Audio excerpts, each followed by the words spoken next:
अस्सलाम वालेकुम नाज़रीन, मैं असद मिनहास और आप मेरा यूट्यूब चैनल देख रहे हैं। आज की ख़बरें जो है वो बड़ी दिलचस्प हैं। 2 ख़बरें आज हमने आपसे डिस्कस करनी है, उस पे अपना तज्ज़िया भी देना है और मुख्तलिफ़ तज्ज़िया नगारों की राय भी आपके सामने रखनी है।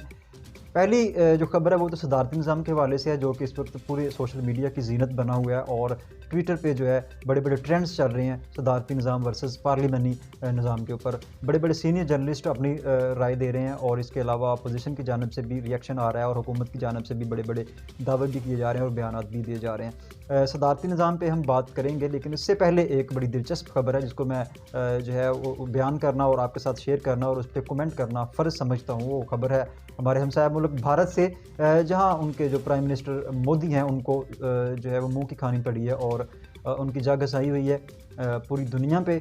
हुआ कुछ यूँ है कि आपने वीडियो देखी होगी, उस वीडियो में वो इकनॉमिक वर्ल्ड फोरम से जो है वो खिताब कर रहे थे। तो इसी दौरान उनकी जो लिखी हुई तकरीर है वो डेफ़िनेटली टेलीप्रॉम्प्टर पे चल रही थी और वो अचानक जो है वो बंद हो जाता है। जब वो बंद हो जाता है तो उनकी ज़बान भी बंद हो जाती है और वो शर्मिंदा हो जाते हैं और इधर-उधर की उन्होंने जो है बातें करनी शुरू कर दी, अवाम को जो है वो अपनी तरफ मतवज्जे करने के लिए। बहरहाल उनके जो मुँह के रिएक्शन है वो अभी तक मेरे माइंड में जो है वो तरोताज़ा है और मैं जब देखता हूँ तो मुझे बड़ी हँसी भी आती है और बड़ी खुशी भी होती है। राहुल गांधी का भी इस हवाले से रिएक्शन आया, उन्होंने कहा कि ये पर्ची वाले जो है वो वज़ीर-ए-आज़म हैं।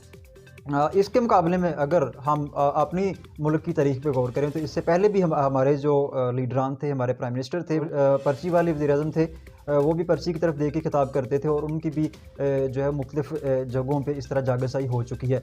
तो ये बड़ी दिलचस्प वीडियो थी। इसके मुकाबले में यहाँ एक और बात करना मैं जो है ज़रूरी समझता हूँ और फ़र्ज़ भी समझता हूँ, वो ये है कि जो अच्छी बात है वो करनी चाहिए और अच्छी शख्सियत की जो है उस पे उसको डिस्कस भी करना चाहिए और उसकी तारीफ़ भी करनी चाहिए। इमरान खान साहब मेरी मुराद है, हमारे प्राइम मिनिस्टर जो कि हमारा फ़ख्र हैं। इस हवाले से उनकी जो ज़ात है वो बड़ी दबंग है। वो उन्होंने मुख्तलिफ़ खिताबात की है, माज़ी में भी की है और अभी भी उनका जो जनरल असम्बली का खिताब था वो देख लें। आप पार्लियामेंट में उनके जो खिताबात हैं वो देख लें। बड़ी ज़बरदस्त उनकी बॉडी लैंग्वेज होती है और उनका कॉन्फिडेंस लेवल बड़ा ज़बरदस्त होता है और सबसे बड़ी बात कि वो पर्ची के बगैर जो है वो तकरीर करते नज़र आते हैं। ये एक उनका इम्तियाज़ है, उनकी शख्सियत का इम्तियाज़ है जिसको बयान करना चाहिए और मैं उनकी इस बात पे जो है वो तारीफ़ करूँगा। अब चलते हैं सदारती निज़ाम के ऊपर, जिसके ऊपर जो है मुख्तलिफ़ डिबेट्स हो रही हैं, मुख्तलिफ़ राय और तज्ज़िये और तबसरे जो हैं वो सामने आ रहे हैं। मुख्तलिफ़ तज्ज़िया नगारों की राय जो है वो सामने आ रही हैं। सदारती निज़ाम के लिए मैं आपको बताता चलूँ कि सदारती निज़ाम किसी भी मुल्क में लाने के लिए ये पार्लियामेंट के अंदर आपको 2/3 जो अक्सरियत है वो चाहिए। इसके बगैर आप सदारती निज़ाम नाफिज़ नहीं कर सकते। तो मौजूदा जो सिचुएशन है हमारी पार्लियामेंट की, वो आपको पता है कि 2/3 अक्सरियत कभी भी जो है वो हुक्मरान जमात को नहीं मिल सकती कि वो सदारती निज़ाम को जो है वो नाफिज़ कर सकें। तीनों अफवाज के जो हमारे सरबराहान हैं उनकी मुलाकात जो है वो मुतवक्के है या हो चुकी है। बहरहाल इस पे गुफ्तगू भी चल रही है, इत्माद में लिया जा रहा है अदारों को कि कुछ माह के लिए या कुछ सालों के लिए जो है वो सदारती निज़ाम नाफिज़ कर दिया जाए।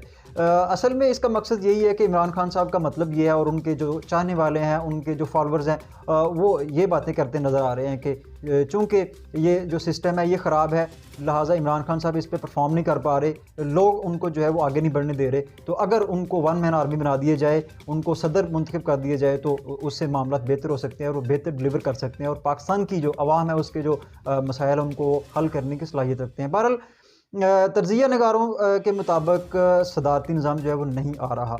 मुख्तलिफ़ लोगों की राय सामने आई है, बड़े सीनियर जर्नलिस्ट उनका ये कहना है कि सदारती निज़ाम ये नहीं आ रहा, बल्कि ये एक नया शोशा छोड़ा गया है अपनी अवाम को जो है मुतमईन करने के लिए और अवाम को लॉलीपॉप दिया गया है। इससे पहले जिस तरह पाकिस्तान मुस्लिम लीग नून के फॉलोअर्स को लॉलीपॉप दिया गया कि मियां मोहम्मद नवाज शरीफ साहब वापस आ रहे हैं एक नया ट्रेंड चलाने के लिए, तो वो भी एक लॉलीपॉप साबित हुआ और अब ये दूसरा लॉलीपॉप जो है हुकूमत की जानिब से दिया जा रहा है, क्योंकि हुकूमत बिल्कुल नाकाम हो चुकी है, बुखलाहट का शिकार है, समझ नहीं आ रही क्या करना है, मसाइल का हल क्या है और मसाइल किस तरफ से आ रहे हैं, किस तरफ से जा रहे हैं। नित नए हादसा जो है वो हो रहे हैं, तो इस वजह से हुकूमत जो है मुसलसल बुखलाहट का शिकार है। लिहाजा इस तरह के लॉलीपॉप्स देकर वो आवाम को जो है उनका ध्यान बटाना चाह रहे हैं। तो ये सदारती निज़ाम के हवाले से बहरहाल मेरी जो पर्सनल ओपिनियन है वो ये है कि सदारती निज़ाम का मैं हामी हूँ, क्योंकि सदारती निज़ाम किस कदर बेहतर है पार्लिमानी निज़ाम से और ये इस्लाम के भी काफ़ी सारे करीब है। इस्लाम ने जो निज़ाम सियासत जो है वो दिया है ये उसके बड़ा करीब है।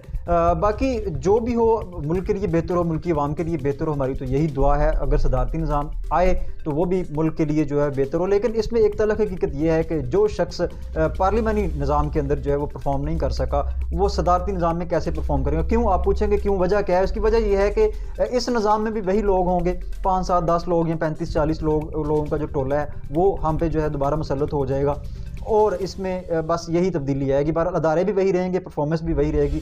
तो जो इन्हीं इदारों ने परफॉर्म करना है, उन्होंने पार्लिमानी निज़ाम में भी करना है और सदारती निज़ाम में भी करना है। अगर आप इनको पार्लिमानी से सदारती में कन्वर्ट कर देते हैं तो मेरे ख्याल में फ़र्क तो कोई नहीं पड़ेगा। हाँ, फ़र्क पड़ सकता है अगर आपके पास ईमानदार और दयानतदार लोग आ जाएँ, वफ़ादार लोग आ जाएँ, मुल्क के जो है वो वफ़ादार लोग आ जाएँ और जो लोगों की भलाई का सोचें और अपने जो पेट है उनको पीछे करें, अपनी फैमिलीज़ को पीछे करें और सबसे पहले कौम का सोचें। अगर ईमानदार लोग आप तैयार करने में कामयाब हो जाते हैं, आप लीडरशिप के हामिल लोग जो हैं वो तैयार कर लेते हैं, तो फिर कामयाबी है, खा वो पार्लिमानी निज़ाम हो या वो सदारती निज़ाम हो। अगर आप दूसरे मुल्कों की जानिब, दूसरे तरक्की याफ्ता मुल्कों की बात करें, अमेरिका की बात करें, चाइना की बात करें, रशिया की बात करें और इसके अलावा बरतानिया की बात करें, तो वहाँ भी कहीं ना कहीं जो है वो सदारती निज़ाम एग्जिस्ट कर रहे हैं।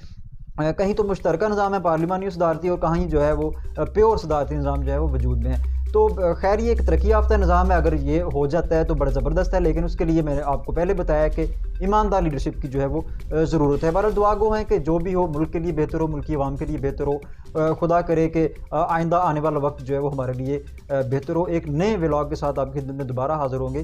तब तक के लिए आप अपने मेज़बान असद मिनहाज को इजाज़त दीजिए। अल्लाह हाफ़िज़।